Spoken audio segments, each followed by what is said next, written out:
GGS TV। ایک دفعہ کا ذکر ہے، ایک گاؤں کے قریب ایک پرانا سورج مکھی کا باغ تھا۔ ایک طوفان نے اس باغ کو درہم برہم کر دیا۔ سارے پھول ٹوٹ کر ادھر ادھر بکھر گئے۔ کچھ پھول گاؤں میں بکھر گئے اور کچھ پھول گاؤں کے قریب بہتے دریا میں چلے گئے۔ گاؤں کی ایک غریب عورت جو دریا سے پانی بھرنے جایا کرتی تھی، طوفان تھمنے کے بعد جب وہ پانی بھرنے کے لیے دریا پر جاتی ہے، اسے وہاں پر کسی چھوٹی سی بچی کی رونے کی آواز آتی ہے۔ عورت دیکھتی ہے تو اسے ایک چھوٹی سی پیاری سی لڑکی نظر آتی ہے جو کہ سورج مکھی کے پھولوں میں لپٹی ہوئی ہوتی ہے۔ بچی بہت زیادہ رو رہی ہوتی ہے۔ عورت اس بچی کو اپنی گود میں اٹھا کر ادھر ادھر ڈھونڈتی ہے کہ اس کے ماں باپ کہاں پر ہیں، لیکن اسے وہاں پر کوئی نظر نہیں آتا۔ وہ عورت اس بچی کو اٹھا کر اپنے ساتھ اپنے گھر لے آتی ہے۔ عورت بہت غریب ہوتی ہے۔ وہ گاؤں کے قریب ایک جھونپڑی میں رہتی ہے۔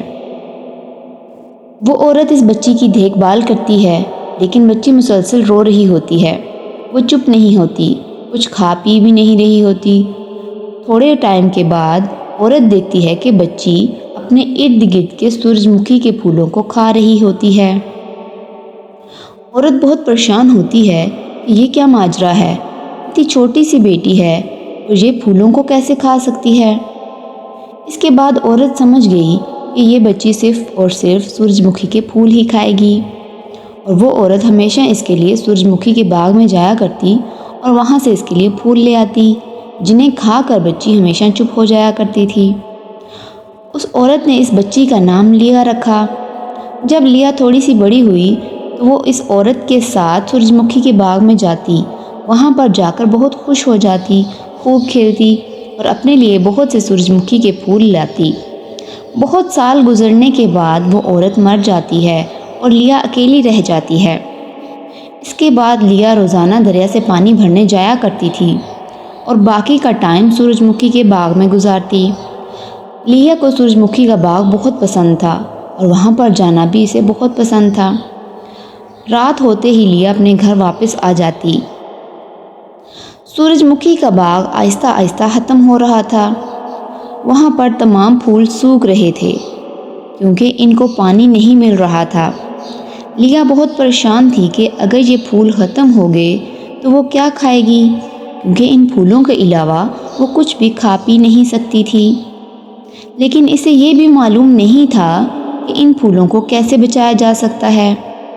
لیا ہر طرح کی کوشش کر کے دیکھ چکی تھی، لیکن سورج مکھی کے پھول نہ تو نئے اگ رہے تھے اور نہ ہی ان کا بیج بن رہا تھا تاکہ وہ نئے بیجوں کو لگا کے اور زیادہ پھولوں کو اگا سکے، بلکہ جو لگے ہوئے پھول تھے وہ بھی آہستہ آہستہ کر کے سب سوکھ رہے تھے۔ ایک دن لیا اسی سوچ میں سورج مکھی کے باغ میں بیٹھی ہوئی تھی۔ لیا کو اچانک کسی کی باتوں کی آواز آنے لگی۔ وہ اٹھ کر ڈھونڈنے لگی کہ یہاں پر کون آ گیا، یہاں پر تو کبھی میں نے کسی کو نہیں دیکھا، آج یہاں پر کون آ سکتا ہے۔ لیا ڈھونڈ رہی تھی کہ یہاں پر کون ہے جو آپس میں باتیں کر رہے ہیں۔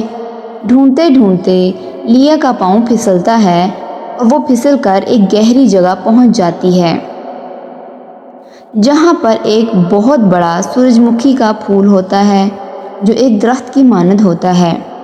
لیا اس سے ٹکرا کر رک جاتی ہے اور اوپر دیکھتی ہے۔ وہ اس پھول کو دیکھ کر حیران ہو جاتی ہے، اتنا بڑا پھول! میں تو بچپن سے یہاں پر آتی جاتی ہوں، لیکن میں نے کبھی اس کو پہلے کیوں نہیں دیکھا۔ پھول اس سے بات کرتا ہے اور کہتا ہے، اٹھ جاؤ لیا۔ لیا بہت حیران ہوتی ہے کہ یہ پھول مجھ سے باتیں کیسے کر سکتا ہے اور میں اس کی آواز کو کیسے سن لیتی ہوں۔ لیا پوچھتی ہے، کیا ابھی جس کی آواز میں نے سنی تھی وہ آپ ہی تھے نا؟ آپ ہی باتیں کر رہے تھے جن کی آواز میں سن کر یہاں تک پہنچی ہوں۔ سورج مکھی کا پھول اسے جواب دیتا ہے اور کہتا ہے، جی وہ میں ہی ہوں، میں چاہتا تھا کہ تم یہاں تک پہنچو اور تم یہاں تک آ گئی۔ دراصل تم ایک سورج مکھی کی شہزادی ہو جو بچپن میں کھو گئی تھی۔ بہت سال پہلے ایک بہت بڑا طوفان آیا تھا جو تمہیں یہاں سے اڑا کے لے گیا تھا، جس کی وجہ سے آہستہ آہستہ کر کے ہمارا سورج مکھی کا باغ ختم ہو رہا ہے۔ نہ تو یہاں پر کوئی پھول اپنے بیج بنا رہا ہے اور نہ ہی کوئی نیا پھول اگ رہا ہے۔ جب تک تم اپنے باغ میں دوبارہ نہیں آ جاتی، یہاں پر کوئی بھی پھول اپنے بیج نہیں بنائے گا اور نہ ہی کوئی نیا پھول اگے گا۔ لیا بولتی ہے، یہ کیسے ہو سکتا ہے؟ میں تو ایک انسان ہوں اور تم تو ایک پھول ہو، میں پھولوں کی شہزادی کیسے ہو سکتی ہوں؟ سورج مکھی کا پھول اسے بولتا ہے، میں یہاں کا راجہ ہوں اور تم یہاں کی ایک شہزادی ہو۔ تمہیں اس بات کا یقین کیوں نہیں ہوتا؟ دیکھو، تم کچھ کھا ہی نہیں سکتی ہو، تم صرف سورج مکھی کے پھول ہی کھا سکتی ہو۔ یہ اس بات کا ثبوت ہے کہ تم سورج مکھی کی شہزادی ہو۔ ایک تم ہی ہو جو ہمیں بچا سکتی ہو، ورنہ ہم سب ختم ہو جائیں گے۔ تم ہماری مدد کرو۔ لیا اس کی بات نہیں سنتی اور وہاں سے چلی جاتی ہے۔ اگلے دن جب لیا باغ میں آتی ہے تو کیا دیکھتی ہے کہ سارے کے سارے پھول مرجھا چکے تھے، کوئی ایک پھول بھی کھانے کے قابل نہیں تھا۔ لیا کو بہت بھوک لگی تھی، وہ کھانے کے لیے پھولوں کو تلاش کر رہی تھی، لیکن اسے کوئی بھی پھول تازہ نہیں ملا جسے کھا کر وہ اپنا پیٹ بھر سکے۔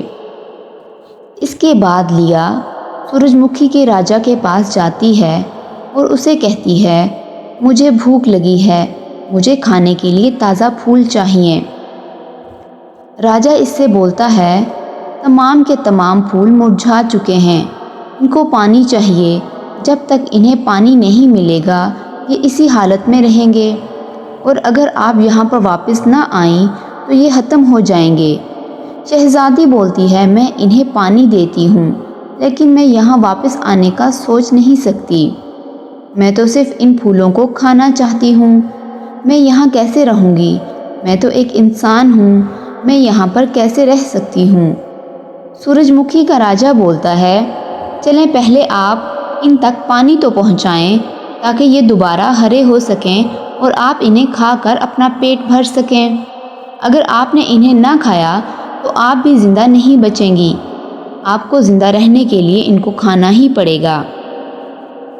لیا نیچے دریا سے پانی بھرتی اور ان پھولوں کو دیتی جا رہی تھی، بہت مشکل سے، لیکن لیا نے تمام پھولوں کو پانی دیا اور تمام پھول ہرے ہو گئے۔ لیا نے پیٹ بھر کر پھولوں کو کھا لیا۔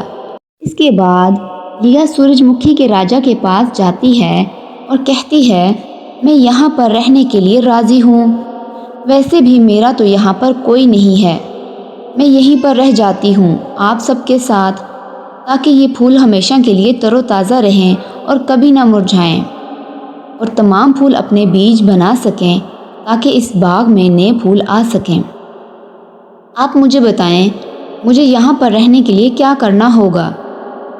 سورج مکھی کا راجہ لیا سے بولتا ہے، تمہیں میرے پتوں سے بنا ہوا ایک لباس تیار کرنا ہوگا اور اس لباس کو میری جگہ پر کھڑے ہو کر پہننا پڑے گا۔ لیا بولتی ہے، آپ کے پتوں کا لباس اگر میں تیار کروں گی تو آپ کو کاٹنا پڑے گا، اس طرح تو آپ ختم ہو جائیں گے۔ آپ ایسا کیوں کرنا چاہتے ہیں؟ راجہ بولتا ہے، تم یہاں کی ایک شہزادی ہو، بچپن میں یہاں سے چلی گئی تھی، اب ہمیں اپنے باغ کو زندہ رکھنے کے لیے قربانی تو دینی پڑے گی۔